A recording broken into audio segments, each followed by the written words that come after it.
Hello po sa inyong lahat mga ka-crypto. Ako po si Pinoy Crypto Trader at sa video na ito ay atin pong pag-uusapan ang tungkol sa balitang ito. Kung saan ang sabi rito ay veteran trader Brandt says Bitcoin bottom is in. Ayan.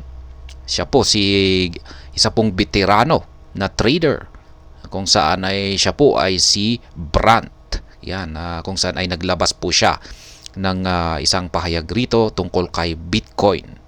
Ayan, kung sabi niya ay Bitcoin is in.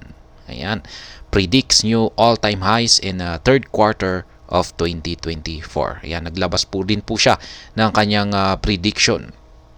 Ayan, dito kay Bitcoin na magkakaroon daw ng panibagong all-time high na presyo si Bitcoin dito sa third quarter ng taong 2024. At ayan, bago po tayo magpatuloy ay nais ko po munang bigyang linaw ang aking disclaimer kung saan ang nilalaman po ng video na ito ay hindi po ito isang financial advice. For education and information purposes lamang po ang layunin nito. Maliban po dito ay nais ko na rin pong magbigay babala na wala pong kahit anumang group chat ang Pinoy Crypto Trader. Ayan mga ka-crypto, ang sabi pa rito ay accomplished market analyst Peter Brandt believes Bitcoin has found its bottom. Ayan. Isa pong si Peter Brandt ay isa po siyang kilalang market analyst. Ayan, accomplished. Sabi niya rito, marami siyang mga accomplishments. Siya po ay naniniwala na si Bitcoin ay narating niya na ang kanyang bottom. Ayan, natagpuan niya na ang kanyang bottom price, yung pinakamababang presyo. Kaya yan, says the asset will not register new all-time highs until third quarter of 2024. Yan, yung sinabi niya ay hindi raw muna magkakaroon ng panibagong all-time high na presyo si Bitcoin hanggang sa pagsapit ng third quarter ng taong 2024.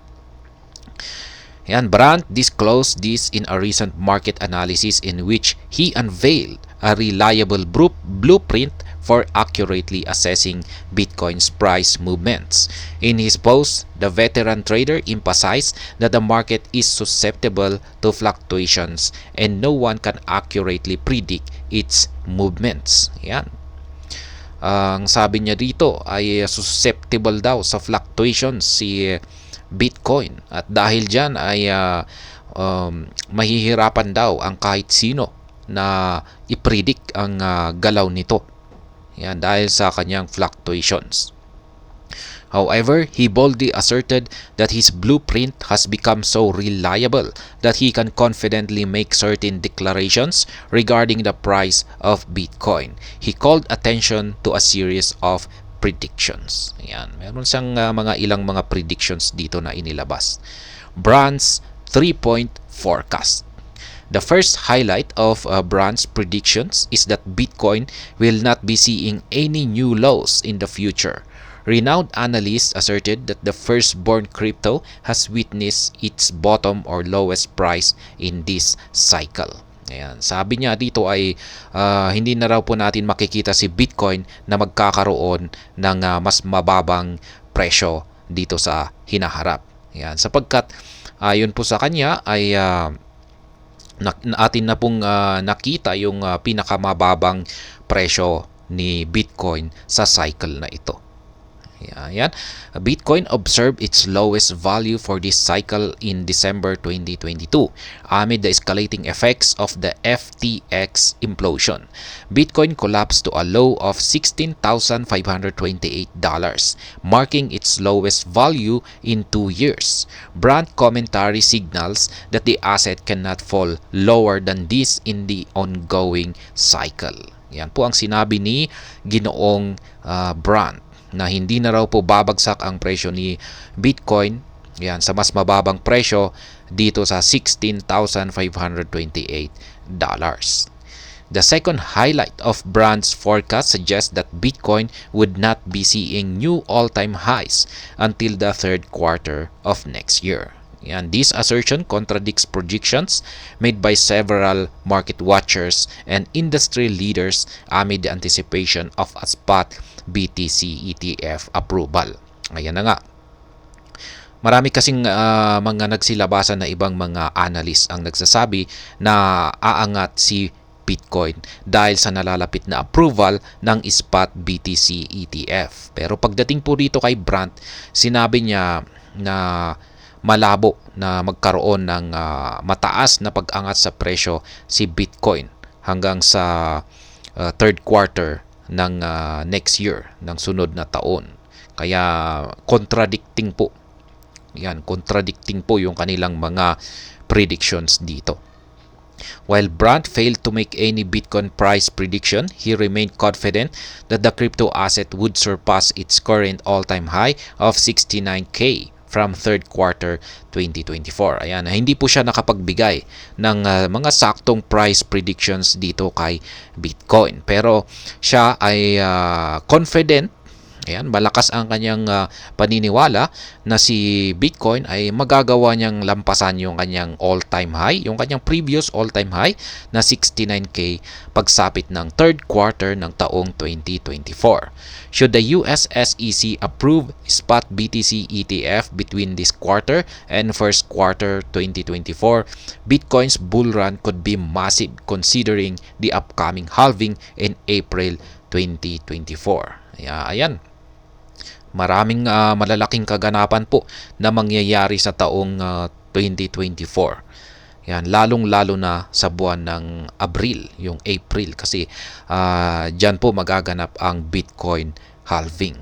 Kaya yan, isama pa natin yung approval ng BTC ETF. Kaya ayan, matindi raw po ang magiging impact nito sa presyo ni Bitcoin at talagang ayan, sabi rito ay napaka-massive ng bull run na magaganap.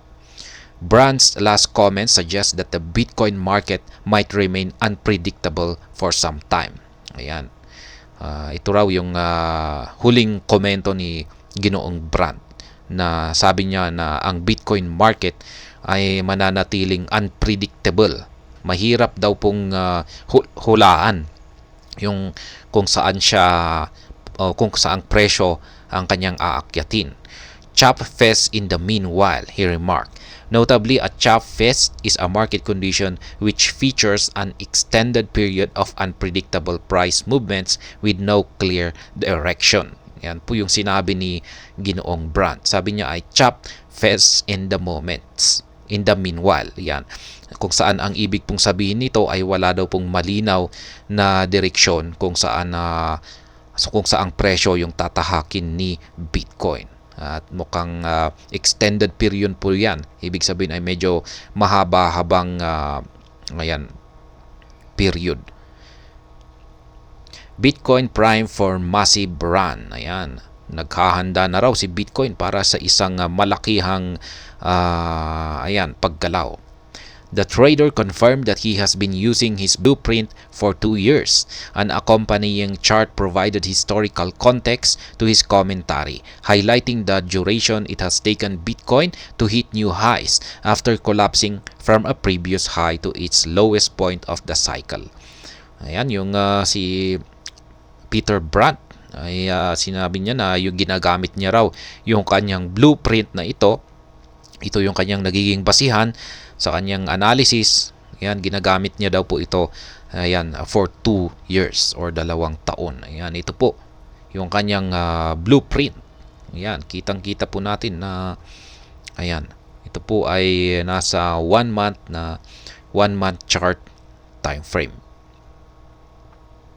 Interestingly, between 2011 to 2013, it took BTC 21 months to drop from a previous high to $31.91 to a low of $1.99 and then back to a high of $1,242 in November 2013. Notably, Bitcoin had dropped 94% from the previous high of $31.91 to the low of $1.99. Ayan, yan po yung 21 months, 2011 to 2013, negative 94%. The pattern repeated between 2014 and 2017, 41 months. And between 2017 and 2016, 36 months. Bitcoin now witnessed a similar pattern, having begun in 2021. The asset has already spent 41 months in the pattern for this cycle, with a 78% decline from its previous high. Ayan, naulit-ulit daw po yung pattern dito sa sunod na 41 months. Ayan, nagkaroon siya ng negative 87%. In a separate analysis, Brandt called attention to a similar setup. He highlighted the weekly Renko graph, an indicator he regards as the most reliable for analyzing price movements. He noted that the indicator last flashed a buy signal when BTC was trading at $22,000. Ayan, gumagamit po pala siya ng Renko graph na indicator. At sinabi niya dito na ito raw yung indicator na talagang maaasahan pagdating sa pag-a-analyze sa galaw ng mga presyo, sa galaw ng price ni Bitcoin. At sinabi niya na may lumabas daw na buy signal noong bumagsak ang presyo ni Bitcoin sa presyong $22,000. At ayan po. Yan nga.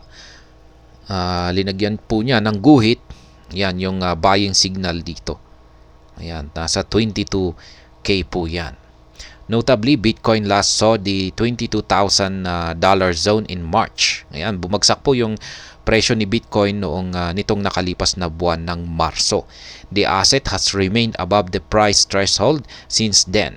Brandt charts suggest that BTC could continue in this uptrend as evidence in historical data. Ayan, sinabi ni Brandt na patuloy daw, yan nga, buying zone yung kanyang $22,000 at mula rito ay paakyat na daw po ang presyo ni Bitcoin. Yan, base sa kanyang historical, yan, base sa historical data. Kaya ayan po ang naging ang ayon ang analysis, yan ang pahayag naman ng isang veteranong trader na si Ginoong Peter Brandt. Ayan. At yan, hanggang dito na lamang po tayo sa video na ito. Sana po ay inyong nagustuhan ang aking paliwanag dito. Kung inyo po itong nagustuhan ay pakiclick lamang po ang like button nito. Para naman po sa mga bago lamang dito, kayo po ay aking inaanyayahan para mag-subscribe. Pakiclick na rin po ang bell icon nito dahil ito po ang siyang magsisilbing notification nito sa mga bago kong videos na akin pong ina-upload sa aking YouTube channel na ito. Marami pong salamat sa panunood. Ingat po tayo lagi at God bless po sa ating lahat.